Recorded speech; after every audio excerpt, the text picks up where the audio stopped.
Selamat datang di channel Cerita Cinta, channelnya cerita cinta romantis. Sebelum lanjut, mohon dukungannya dengan like dan subscribe dulu. Istri yang tak dianggap, bagian 11. Ia mengeluarkan uang Rp300.000 dan menyerahkannya pada Siti. Bawa anaknya berobat, sepertinya panas badannya. Terima kasih, Bu, ucap Siti. Ia tampak ingin menangis, tapi menahannya. Jangan makasih dulu. Ini saya potong dari gaji suami ibu, ucap Anjani sambil tersenyum. Siti mengangguk cepat. Terima kasih sudah beri kami tempat tinggal dan pekerjaan, Bu. Anjani hanya menepuk pelan bahu Siti. Hari itu, ia kembali ke rumah kontrakan utamanya dengan perasaan yang campur aduk. Ia punya segalanya, rumah, bisnis, uang. Tapi tetap saja ada sesuatu yang belum utuh, keluarga. Sesuatu yang dulu ia bangun dengan cinta, kini runtuh oleh kebohongan. Untuk menghilangkan kegelisahan, Anjani tenggelam dalam beberapa artikel yang dia baca. Esok adalah hari penting untukku, mudah-mudahan apa yang aku buat akan bermanfaat untuk banyak orang, pikir Anjani. Sementara itu di rumah Mirna, suasana pagi terasa berbeda. Tak seperti biasanya, Mirna memilih mengerjakan pekerjaan rumah sendiri. Ricky belum pulang sejak semalam, dan dia tidak menyuruh Nina atau Nani membantu, karena yakin Adi akan membelanya kalau ada keributan. Namun pikirannya masih terus berputar soal kejadian di kontrakan Anjani. Semua terasa janggal baginya. Setelah sarapan siap, mereka duduk bersama. Ada nasi goreng, telur ceplok, dan teh manis. Aku masih kepikiran, Anjani itu sebenarnya dapat uang dari mana ya? Gumam Mirna sambil menyendok nasi. Kayaknya dia simpanan om-om deh, Bu, celetuk Nina tanpa ragu. Ah, enggak mungkin. Dandanan Anjani itu norak banget, mana ada om-om yang mau? Sahut Nani sambil tertawa. Mirna melotot, kenapa kalian kayak paham banget selera om-om? Hah? Nina dan Nani saling pandang, perasaan mereka mulai tak enak. Tanpa diketahui Mirna, mereka memang sedang mencoba-coba masuk ke dunia malam, berkenalan dengan pria-pria berduit yang jauh lebih tua. Adi menengahi. Sudahlah mereka itu kuliah, mungkin sedang meneliti lingkungan sosial. Mirna hanya mendengus. Adi melanjutkan, menurutku, mungkin Ricky yang sembunyikan gajinya. Anjani bisa punya aset sebesar itu pasti ada andil Ricky. Benar, Bu. Mas Ricky pasti sembunyi-sembunyi dari ibu, tambah Nina. Tiba-tiba suara mobil terdengar di depan rumah. Itu Ricky? Tanya saja langsung, ucap Adi tenang. Ricky tampak kelelahan. Baru saja turun dari mobil setelah perjalanan dinas luar kota. Wajahnya kusut, matanya merah karena kurang tidur. Tapi belum sempat duduk atau menyeruput air, suara lantang Adi langsung menyambutnya. Ricky, kamu tega membohongi kami semua. Bentak Adi tiba-tiba. Ricky menghela napas panjang lelah. Bohong apalagi sih, Pak? Balasnya kesal. Kemana uangmu selama ini? Kami di rumah makan cuma pakai telur dan mie instan, kamu malah enak-enakan hidup mewah sama Anjani. Kamu sudah jadi anak kurang ajar, ya? Cukup, Pak. Ricky membentak. Suaranya meninggi, kepalanya pening, tubuhnya remuk karena lelah. Tanpa bicara lagi ia berjalan ke kamarnya. Brak! Pintu dibanting keras, rumah mendadak hening. Ricky melemparkan tasnya ke sembarang tempat. Wajahnya kusut, rambutnya dijambak sendiri. Gila, kenapa semuanya jadi berantakan seperti ini? Gumamnya pelan tapi penuh emosi. Ia berjalan mondar-mandir di kamar, lalu duduk di tepi ranjang memijat pelipisnya. Lucy minta pernikahan mewah, emangnya aku sultan? Ini cuma nikah siri, kenapa harus pesta besar? Dari mana aku dapat uang sebanyak itu? Aneh banget, dia anak orang kaya tapi semua biaya ditimpakan ke aku. Ia mendengus, pikirannya makin kacau. Padahal dulu nikah sama Anjani gak ribet begini. Anjani juga masih perawan waktu itu, beda sama Lucy yang sudah bukan aku yang pertama. Jangan-jangan anak yang dikandungnya sekarang bukan anakku? Ricky menunduk pusing, semuanya terasa seperti benang kusut. Kalau aku batalin, Lucy bisa aja laporin aku ke kantor, bisa-bisa karierku hancur. Tok, tok, tok. Terdengar ketukan pintu. Ricky buru-buru bangkit dan membuka. Ternyata ibunya berdiri di sana. Tangannya membawa segelas air hangat dan sepiring nasi. Nak, makan dulu, ya. Suaranya pelan, matanya berkaca-kaca melihat kondisi anaknya. Iya, Bu. Terima kasih, ucap Ricky mengambil piring itu. Ia pun makan meski tak berselera, nasinya hanya disentuh sedikit lalu diletakkan kembali. Kamu kenapa, Ki? Kelihatannya pusing banget, tanya Mirna duduk di sisi kasur. Pusing, Bu. Sebelum aku ditugaskan keluar kota, Lucy minta dinikahi dengan pesta mewah. Mirna mengangguk pelan, ya sudah nikahin saja. Ngapain dipikirin terlalu dalam?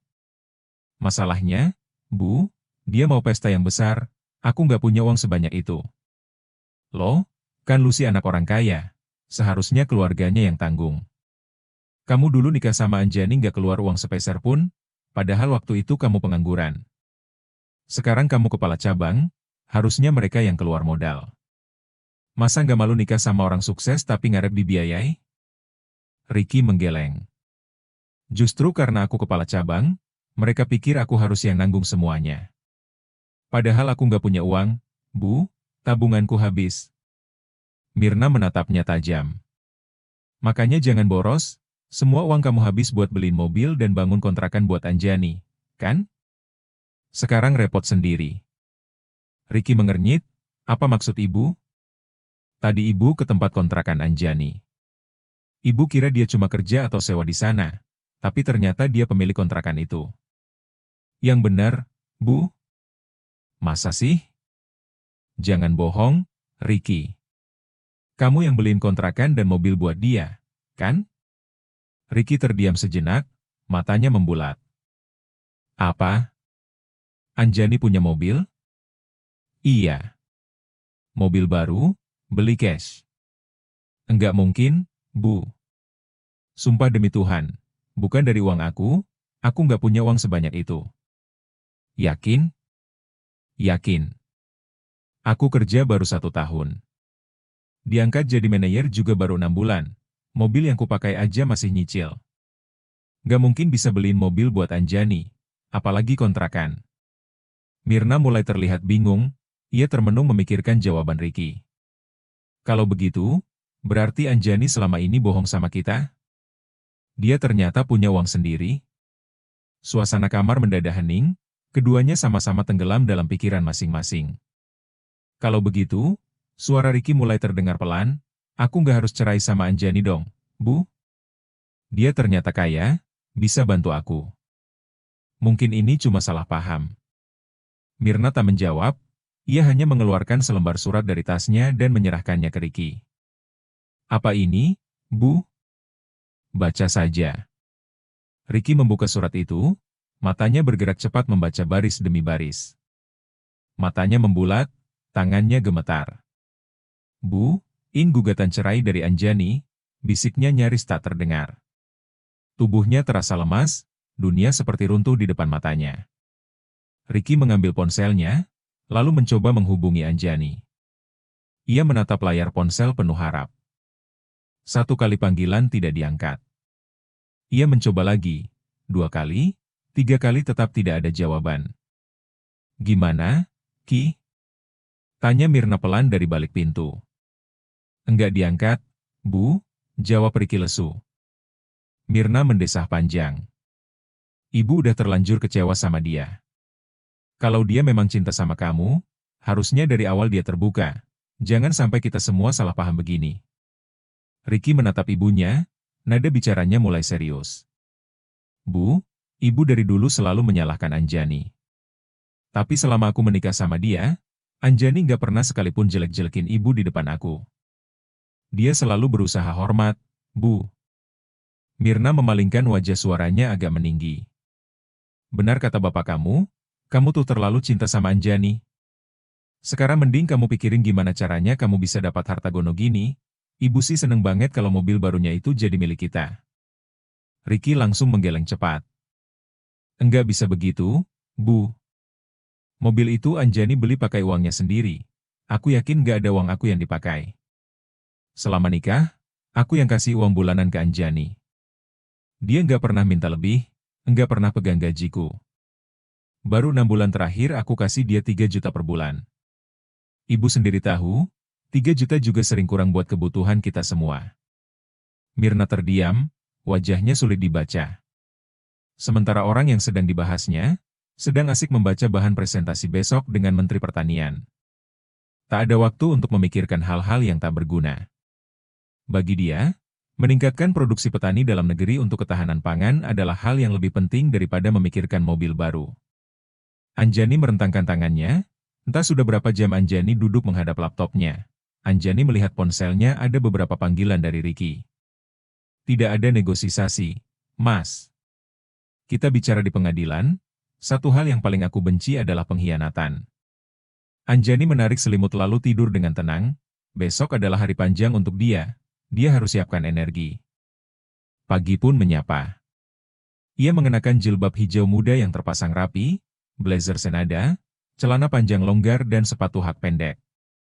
Penampilannya sederhana tapi tetap terlihat anggun dan profesional. Mobil sudah menunggu di depan rumah. Jamal, sopir barunya langsung membukakan pintu. Ayo berangkat, Pak, ucap Anjani sambil duduk di kursi belakang. Siap, Bu, sahut Jamal. Mobil melaju dengan kecepatan sedang. Jamal menyetir tenang, seolah sudah hafal setiap belokan jalanan Jakarta. Gimana anak Bapak? Masih sakit? Tanya Anjani memecah keheningan. Jamal tersenyum tipis. Kena muntaber, Bu.